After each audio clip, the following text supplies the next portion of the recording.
What is up, YouTube? It's your boy Millzy back with Hometown Commander. We're back for some more Brawl gameplay. Today we're doing some Historic Brawl. We got my girl, Goreclaw, Care of Cal Sisma. This is one of my favorite Historic Brawl decks that I play regularly here on Arena. This list has gone over some changes over time, but I think this is pretty. This is a pretty good representation of what it normally looks like. We're playing that mono green Stompy Life. We're using Goreclaw to reduce our creatures. We've done our best to try to get some mana dorks in there. You know, we're not playing Commander, we're playing one-on-one, which means we are a little bit more susceptible to removal. We kind of have to maneuver differently, so we've added a little bit more to try to give us a little bit better consistency. But I love this deck. This is everything that I love about the paper version of this deck, but on Arena. So I figured, why not have some fun? Historic Brawl. Let's get it going. Let's get into the queue. We're going to move to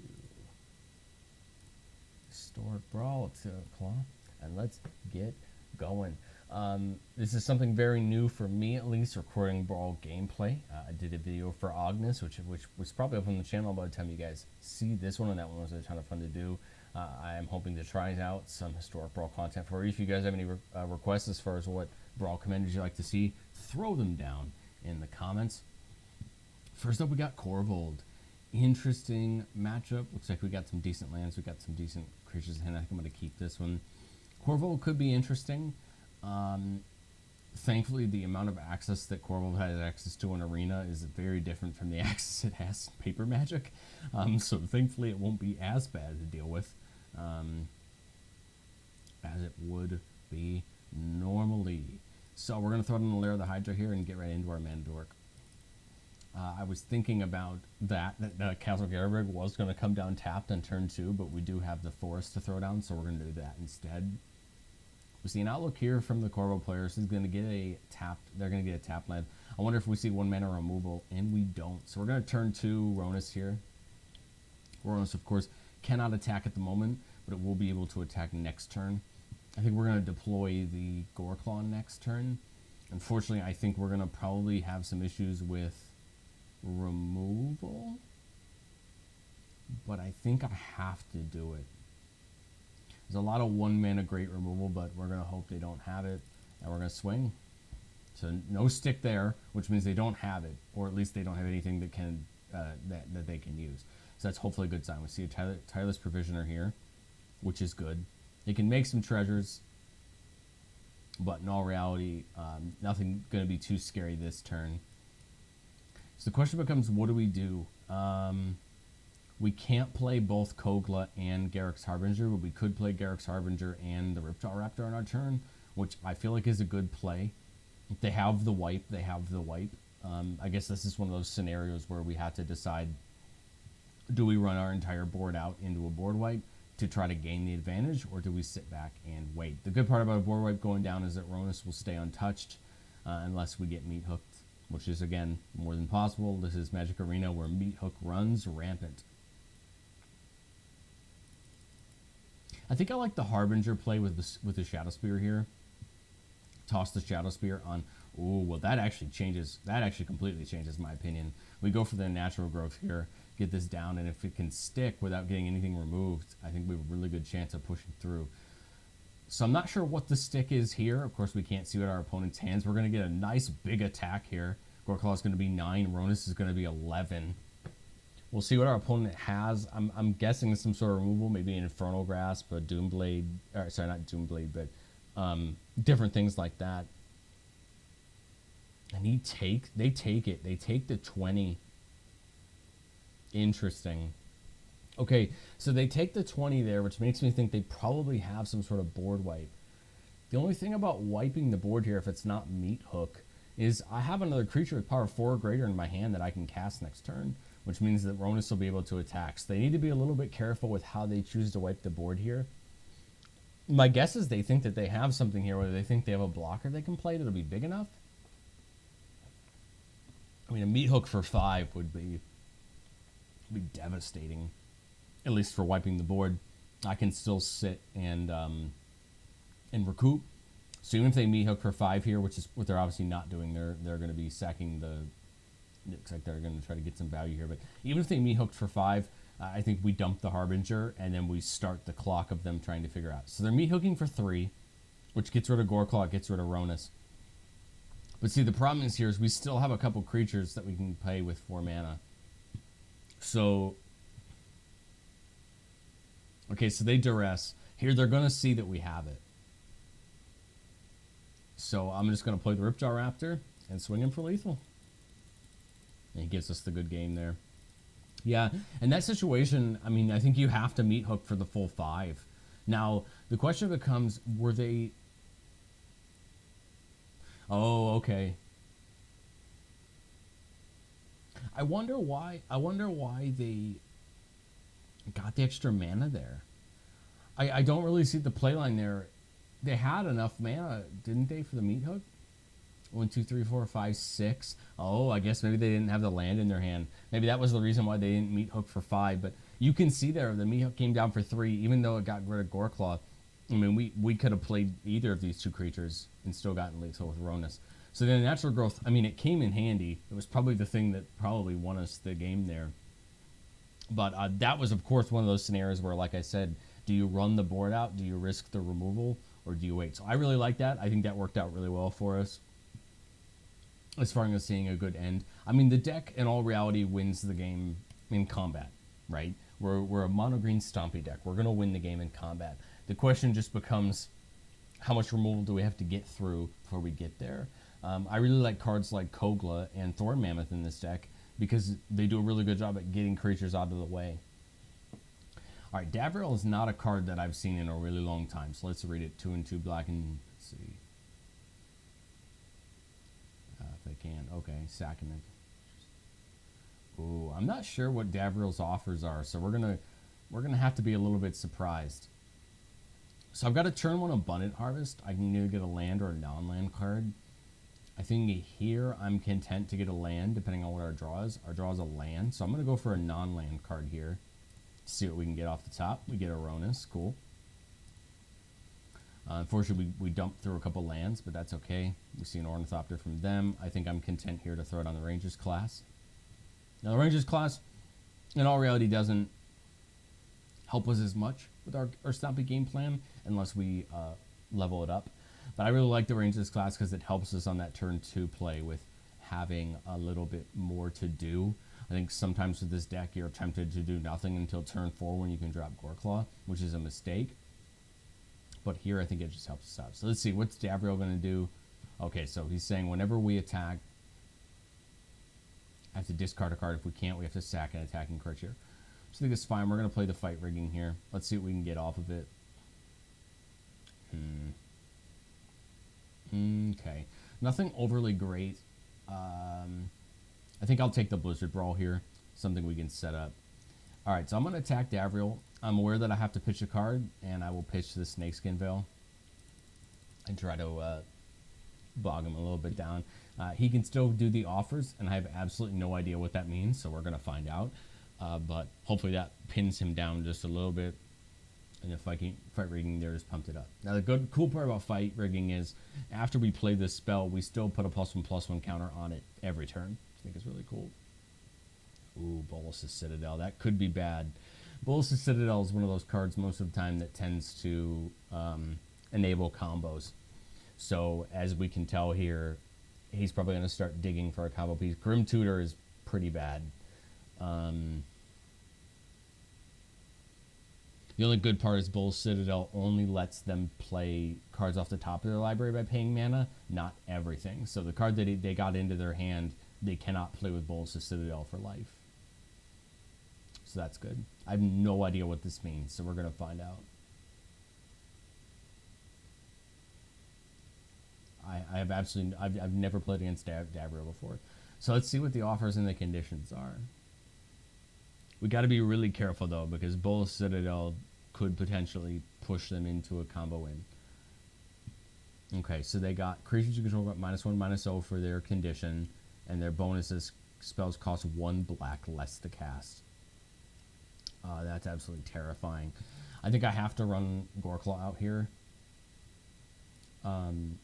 because we absolutely need to try to get onto our game plan as quickly as possible. Unfortunately, I think the bad part here is this Bolsa Citadel is probably going to get them way too much value. So let's see what the plan is. If they dump back down Davriel, I think I'm okay with that. I am a little bit more afraid of what else they can do. I mean, we're in meat hook range. There's a lot of really great black cards. Blood on the Snow. Okay. Thankfully, they can't get anything but the Ornithopter back, so that's okay. All right, 5 mana. I think I just dumped the War Chief here. It'll gain me some life. We'll put the counter on it, so we're 1 mana. We're 1 power away from fight rigging, but I think that's okay. I don't think we necessarily want the fight rigging to go off this turn. I don't think Blizzard Brawling the Ornithopter of Paradise does us any good. All right, Bastion, we see a potential combo piece there. Cosmos Elixir off the top. So they don't really have any good way to gain life. Target player sacrifices a non-token creature when they do. I didn't finish reading that. Arena. Okay, well they made us sack the War Chief so they get a copy of it, which kind of sucks, but that's okay. They can cast mana. They're going to have any color to get it, though. So 2, 3. So they're definitely out of the range of casting that War Chief, which is fine. I mean, on the next turn, I'm hoping I draw a land so I can dump this Vorinclex down to put a ton of pressure onto them. But at this point, we're just down to seeing what else they have. They can drain us with the tower, mixed with the Bastion when they sacrifice a creature. I mean, from my account, they have access to 4 black mana. What can they do with 4 black mana? So does it make it cost less? Oh, that's right. Spells that cost a black less with the condition. All right, so we jam down the Vorinclex here. Fight rigging's gonna go off, and I'm gonna have Vorinclex fight the War Chief. Unfortunately, I have no other way to end the game here. Unfortunately, I'm going to be a little bit off as far as that goes. Now, Vorinclex has indestructible till end of turn, so we're still going to get a good attack through here. I don't know if they know that. They don't, and that's okay. I will happily take it. Vorinclex has indestructible, so it won't die. And now we have plenty amount of lethal with this Ronus when it comes back to our turn. The problem is, what can they do with six mana? A free Death's Majesty up the top. I guess they can bring the War Chief back. Oops, I'm not exactly sure why. Maybe they thought that they could do something different with it. At this point, the Ronus cast will give me 16 power trample. 17 if I want to put the counter of fight rigging on it. So at this point, oh, that's what the oops was. It's because the Planeswalker came in with half the amount of original loyalty because of Vorinclex. I don't know if they realized that. So maybe that stopped their plan. Maybe they were expecting to be able to -3 there and bring the War Chief back, but because of the Vorinclex, it only got half the tokens. Maybe that's the oops, that they didn't realize the way Vorinclex works. Yeah, that might have actually did them in. I guess Bolas Citadel comes down to what they can cast. So 1, 2, 3, 4. So they can still cast the War Chief because of their Soul Broker, if they want to. The problem is the War Chief doesn't actually save them because of our Ronus. So let's see what else they're gonna do.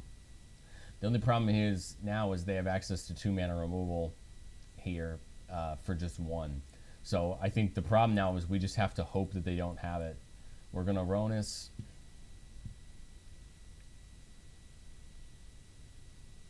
We'll take up the Ranger class just to start putting more tokens. We'll put the counter on the Rhino. It's gonna come up to a 10-4. Now we'll attack. When we attack, we're gonna put the tokens on the Rhino. So it comes to 12-8. And no matter where they block here, this is lethal. The question becomes, do they have removal in this situation? Okay, so they sack this. They don't realize, I think, that the Goreclaw has trample. Unless they were looking for removal. That was the point of the... Yeah, so they're just looking for removal here at this point. The Rhino won't deal any damage. Again, Dark Ritual. So again, they're just going for trying to find removal here. Soul Shatter. Okay, that'll do it. The Soul Shatter is going to make me sacrifice the Goreclaw, and they live another turn. So let's see what they can accomplish here. I think that unfortunately probably is going to spell our demise. They can pick the rest of our creatures off, and to be 100% honest, I don't really think I can recover here if they pick the rest of my creatures off. Although we will certainly try. I guess the good part there is even though they got rid of the Goreclaw, which they had to spend a lot of resources to get to, at least it stopped their Death's Majesty from hitting its ultimate a lot sooner. So let's see. Unfortunately, no Trample Enabler. There's no way for me to give Goreclaw haste that I can think of, so let's see. When it comes in... No, it's a life draw card. So we're still digging for answers here, it looks like. Morbid Opportunist. The good part here is all of his creatures have -1/-0, which is going to help for the purpose of attacking. Treasure Map. Okay, so the good thing here is I'm not sure what's making him lose a life every time he casts a spell, but that's going to actually end up helping us more than anything else.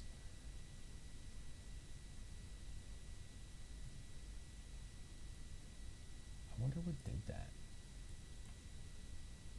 Ah, Painful Bond. Every card in your hand gets it. Okay, so that's actually a ton of help. That might actually help us in the long run.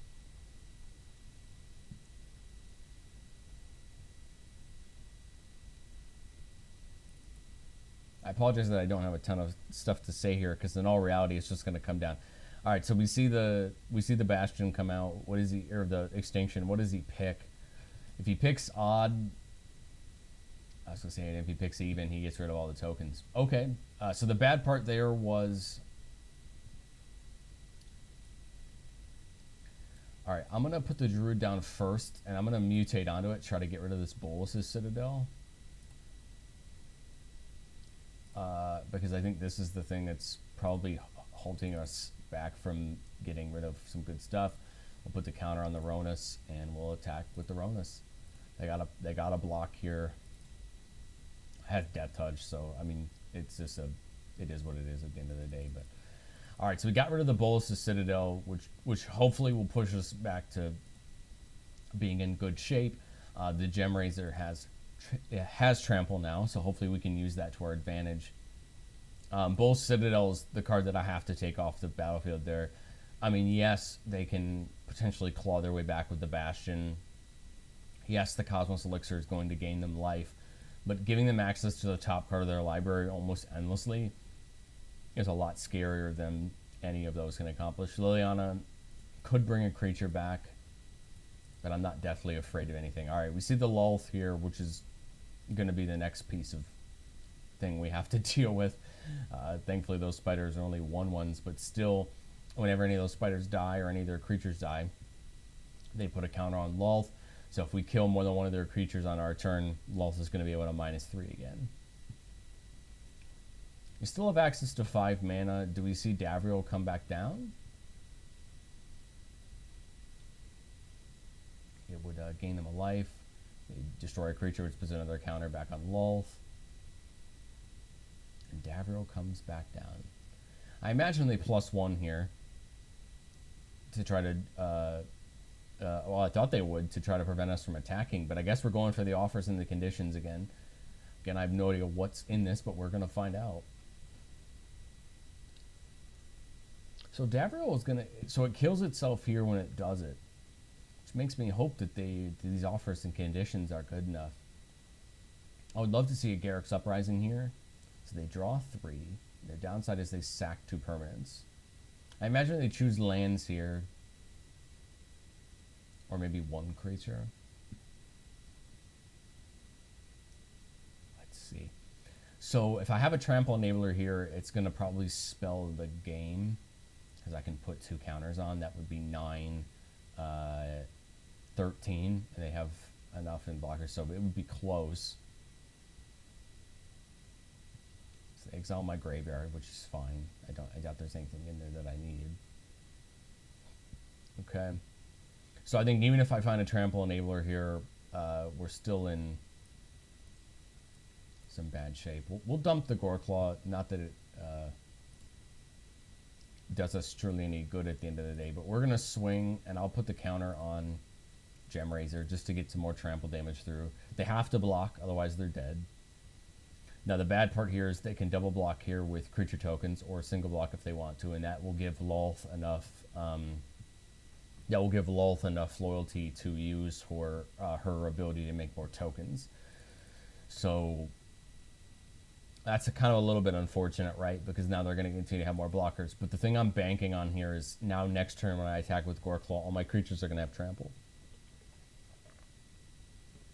So that would be, I'll say 7, 13, whatever. What the heck happened there? Creatures get -3, -3. And that would have killed Goreclaw. Okay, Lilith, we got a bunch of counters. Until end of turn. Okay, so they'll untap without it, which is good.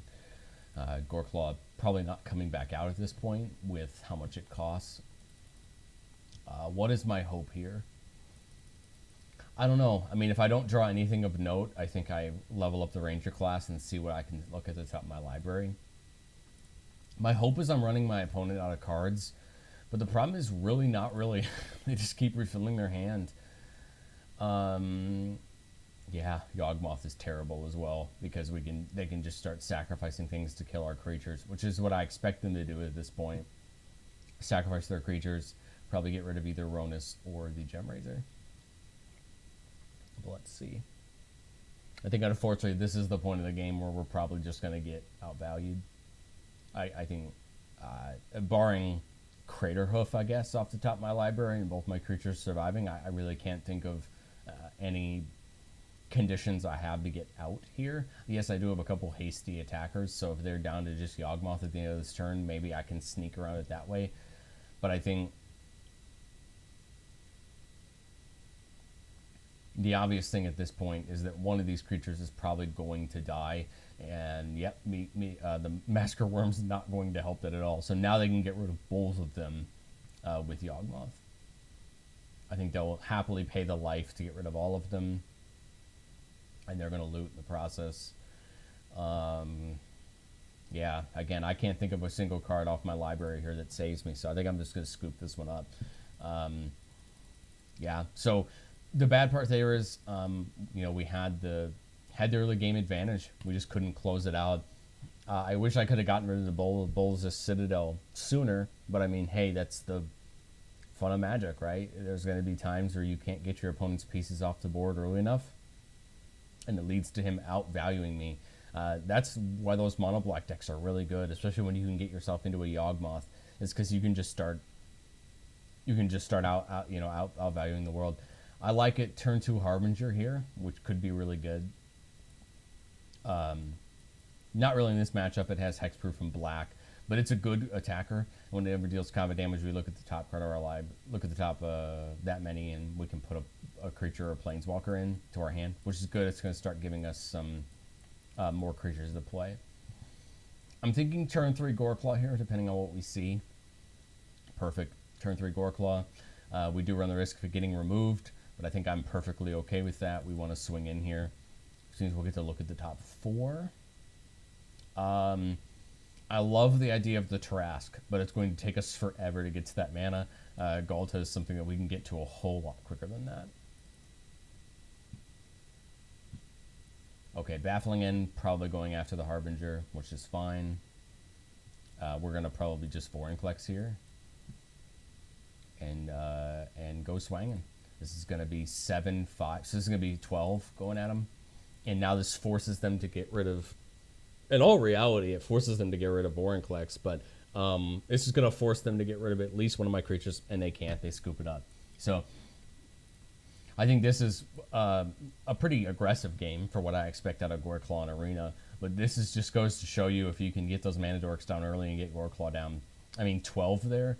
Even if they get rid of the Vorinclex, I mean, I maybe could have threatened lethal that next turn, but the Baffling End was the best that they had to try to mitigate that, and we get a nice win. I like it. I like it.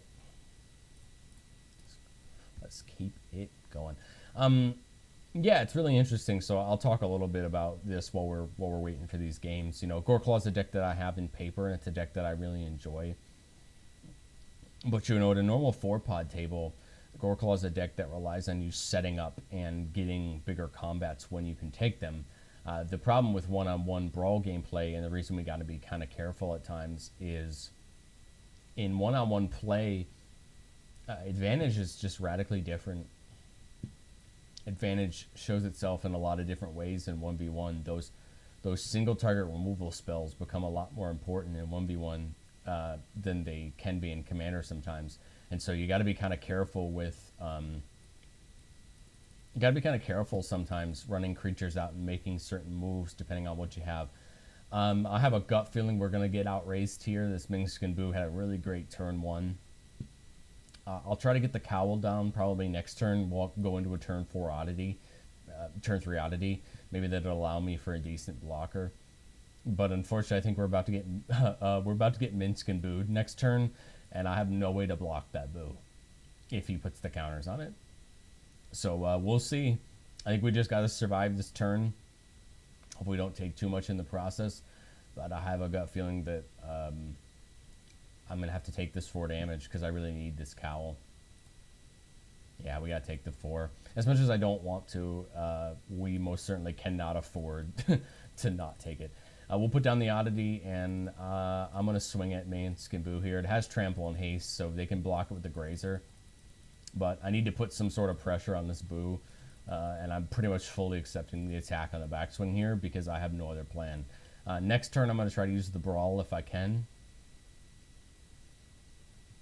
But we'll see what happens. The Sage here, so they're going to proliferate, give that Boo another counter. He can put it on to make it an 8, which is going to be very tough for me to deal with. But he doesn't.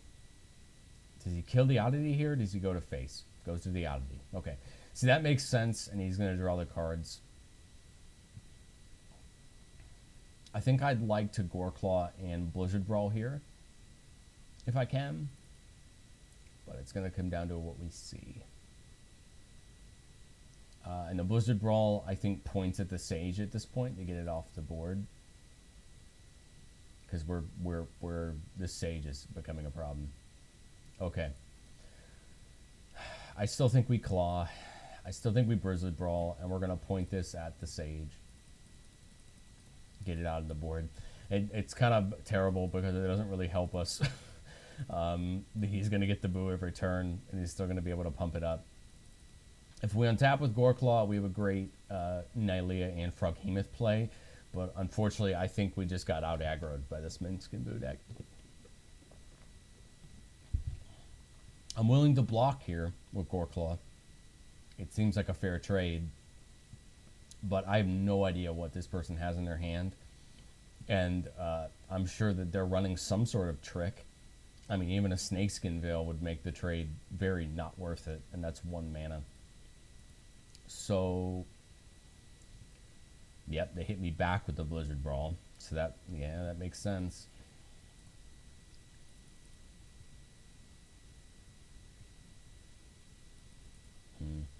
Yeah, I mean, it depends on what we draw here, but I think, unfortunately, that probably is going to spell the end of this game more than I want it to.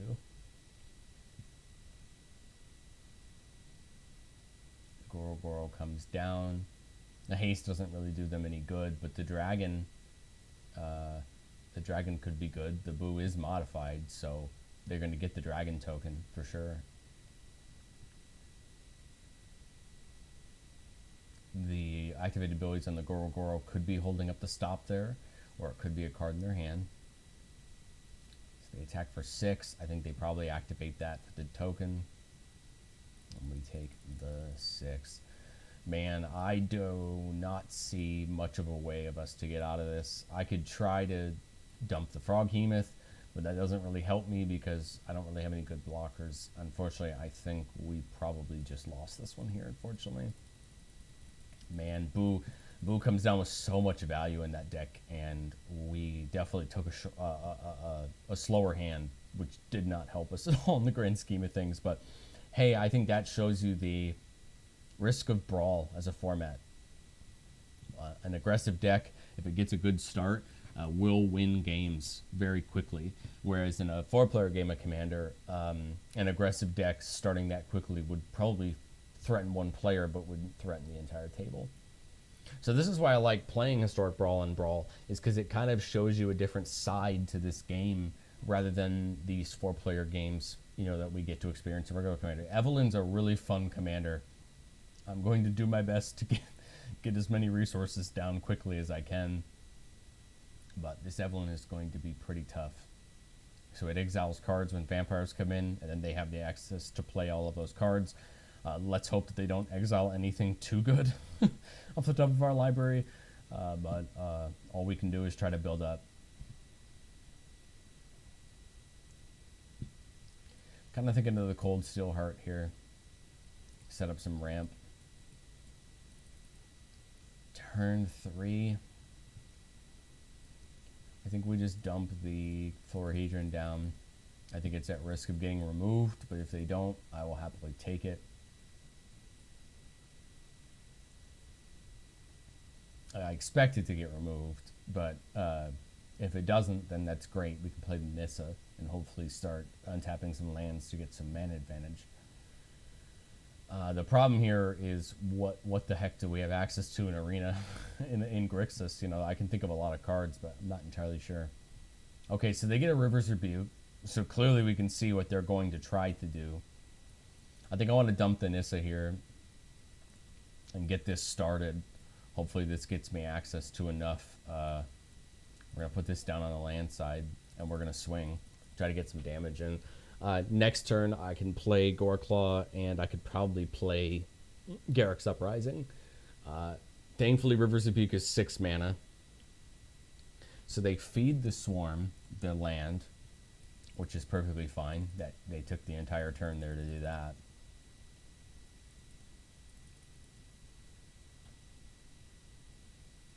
Do we see a Fading Hope? Do we see removal? Tap this for mana, we'll tap this for mana, so we have 4. This would knock us down to 1. We could untap the land for 4, and that would be 5. So we could still get out Goreclaw this way. I think that's what we kind of need to do. Again, they can remove the land here if they want to. Which is what they choose to do. Do we just tap it in response? I can't really do anything with the mana, but sure, let's tap it in response. Who knows what we draw off the Goreclaw. We draw Paradise Druid. So there we go. The 2 mana came in handy. That we floated there. So it's a Galta next turn. I can't do Galta and Enrace Forerunners, so we'll just have to see what they get here. They could get Plowshares off of the Tomb of the Infinite. They could get Dark Ritual. There's a lot of great 1-mana spells that come off the Tomb of the Infinite. So we're not completely out of the woods here. They good game. Interesting. If I Forerunners, that's not good enough. If I do this, that's 8 and that, so that's not good enough. Let's do the Stomper. Let's get a forest here. It also draws me a card, so maybe I can get access to something else. Druid of the Column's definitely not it. Let's untap the land. Let's get Galta down. Draws me a card. I'm guessing the good game is probably because they think they have something in there. So they Plowshares the land. Again, let's float the mana. We're going to gain the 3 life. Galta comes down, draws us the card. Let's mutate onto the Paradise Druid. Over, let's knock out the Tomb. Again, they show us the good game. So they clearly think that they have it on their turn, so I guess we will find out. I mean, they have the River's Rebuke. So I guess they assume that they knock everything back to my hand and it pushes them ahead. So we'll just have to find out if that's the case. Put it in my hand. We have no reason not to. All right, Beseiju comes down.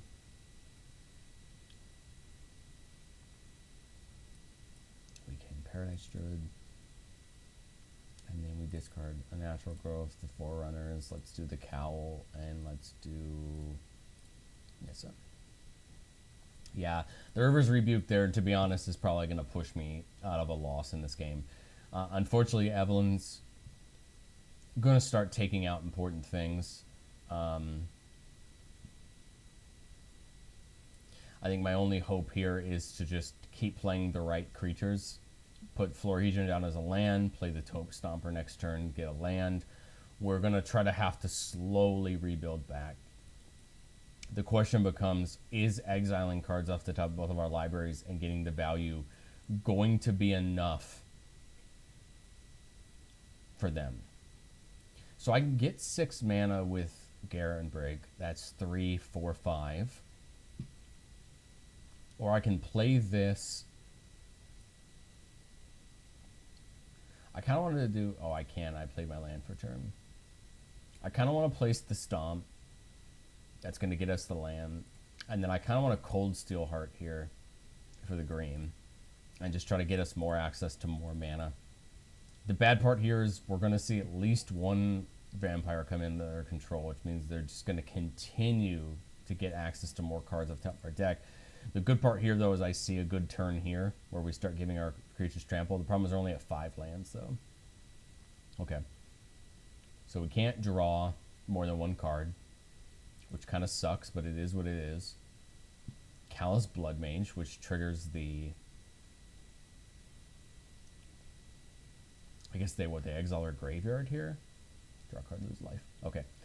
So they got a Forest, which is more than fine. I really expect this Rampage, and they're going to make us sack a creature, and we just sack the Stomper. Because, I mean, we're not going to be able to attack with it, not at this rate. We could see some other removal from their hand, maybe. I'm surprised they're not playing that Druid to get the manage. Okay, we're going to sack the Stomper, mainly just because I doubt we're actually going to be able to attack with it anytime soon. Okay, Ceratops is actually a great draw. So I can play this for 2. I think we tap this for 6. We play the Florahedron.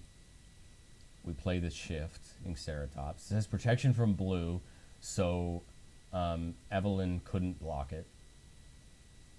I can pay the green to give it haste, swing into the Narset. That means Callous Blood Mage would have to block it. So Callous Blood Mage has to block here. Evelyn cannot block here. The only reason I'm doing this is just to try to get some creatures off their side of the board. Try to give us a better play for next turn.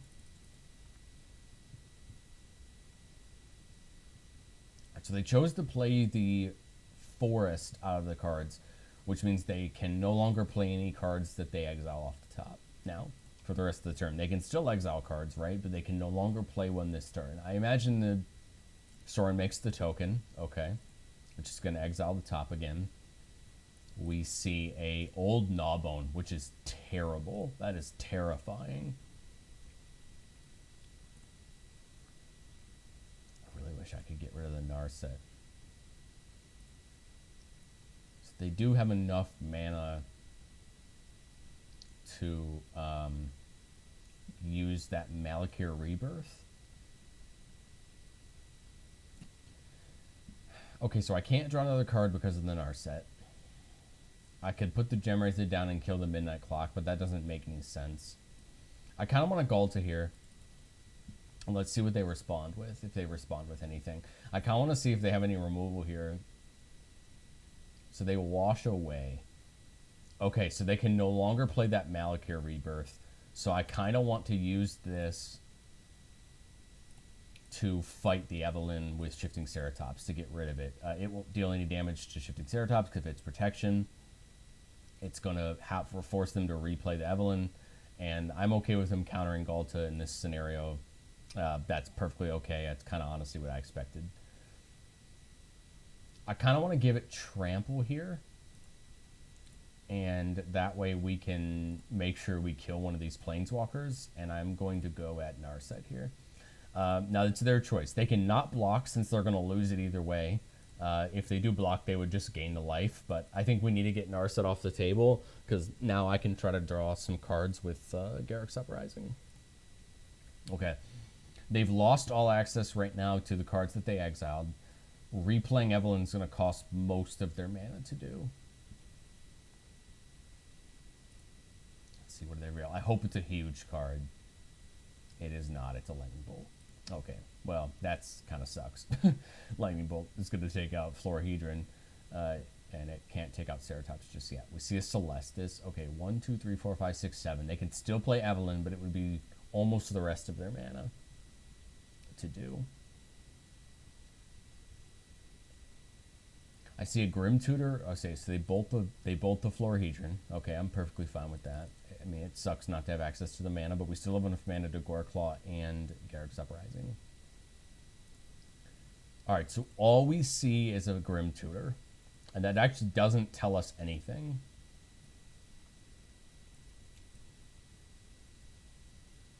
I really want a Goreclaw and Gemrazor, so let's see. What happens here? Do we have another counterspell? It's holding there because of the Midnight Clock, so technically there was still a response there that they could have done. I'm going to mutate on top of the Paradise Druid, and I'm going to try to knock out the Celestis, I think. I don't really care about the Midnight Clock. It's going to take so long for that to jump online. I also want to see if I can draw removal here. We see a Sublime Epiphany. Interesting. So we're going to counter the Gemrazor, return Goreclaw back to my hand, create a copy of that. Okay, well, there's not much I can do there. Obviously, we want to put it back to our hand. I would really rather not.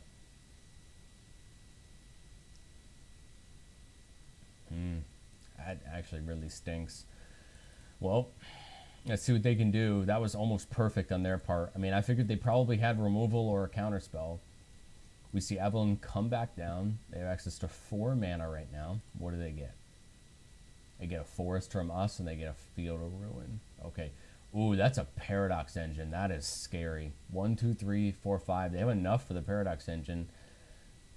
Do they slam it here, or do they wait? They get an Elvish Mystic and a Burn Down the House, which they can play. They can play the Burn Down the House. They're going to lose the entire battlefield if they do.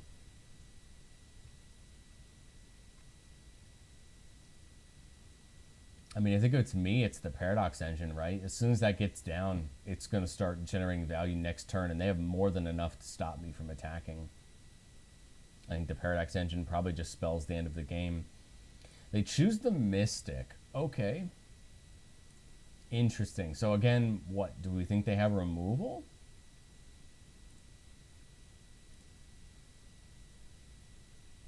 Okay. What can they do at instant speed? Just the Malakir Rebirth.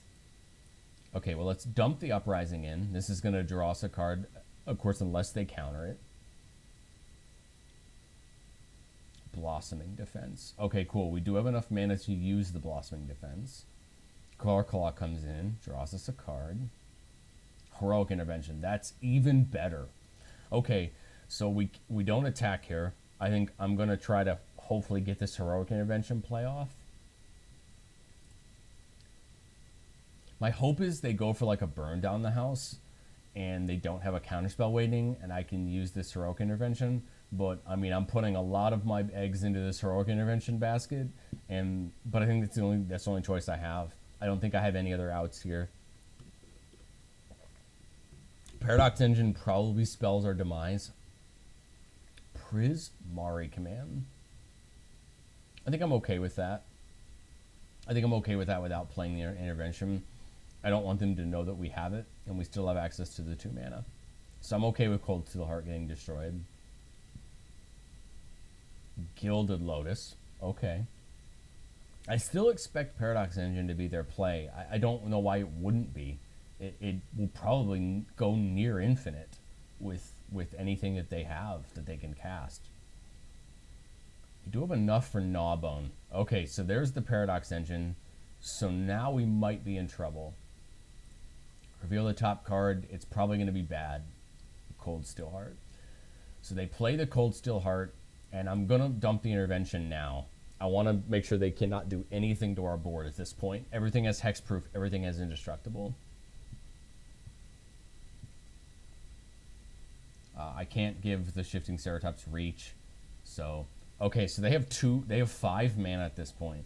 They could definitely have played what they drew. So, very much intrigues me as to why they didn't. The Carelitted really doesn't help me.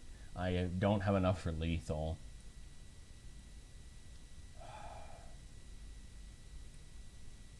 Guess I'll play the Carelitted. The problem here is that it doesn't actually do anything for me. I think we're going to attack, and the attack is going to tell us exactly what we need to know here. Depending on what their response is, I guess we'll find out if we have honestly any shot at winning this game. 11 power trample. They have plenty enough to block, and both of these have lifelinks. They can gain it back. I'm hoping that they don't block and try to waste it with some removal that I can Blossoming Defense maybe for a win.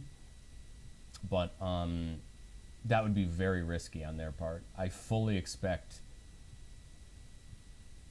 Okay.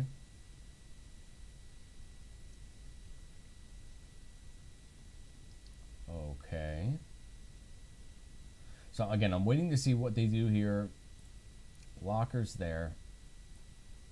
So if I Blossoming Defense, I can kill... I still can't kill both, but I can get rid of Evelyn. I'm going to trample through for 3 here. I think I have to do it. It's gonna force out probably the Malakir Rebirth would be my guess on the Evelyn. And if that's the case, then the game's over. But I think the game's over anyway. Okay. So the reason that they're seeing the stop here is because they still have stuff they can play. Okay. Evelyn becomes 9. Still plenty of mana that they have. And Paradox Engine goes up. They can play it again. Goes up to 10. Goes up to 11. And at this point, they can dump the last counter onto Midnight Clock, refill their hand. Paradox Engine is going to make them go infinite. So the question is going to become, do they have enough to kill me? Do they have enough to kill me on this turn? Well, resolve, obviously. Turn on second to top. Okay. So they oops because of the Paradox Engine. Again, I mean, there's nothing I can do about it at this point. The only good part is they can only get 1 card off of Evelyn a turn. So they either have to be really careful about what they choose to cast, or they have to draw enough removal to kill my entire board. So let's see. Let's see what it is. Evelyn comes in. That's fine. And what is that? What do they get? I mean, if they get Craterhoof, we're dead. They get a Taxidermist. Okay. I mean, is what it is. My hope is they draw some giant spell here and lose the life, but I doubt it. Means they saw maybe a land.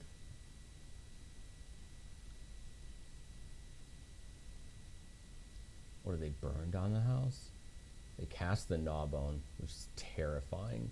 But now they can't get anything else out of exile.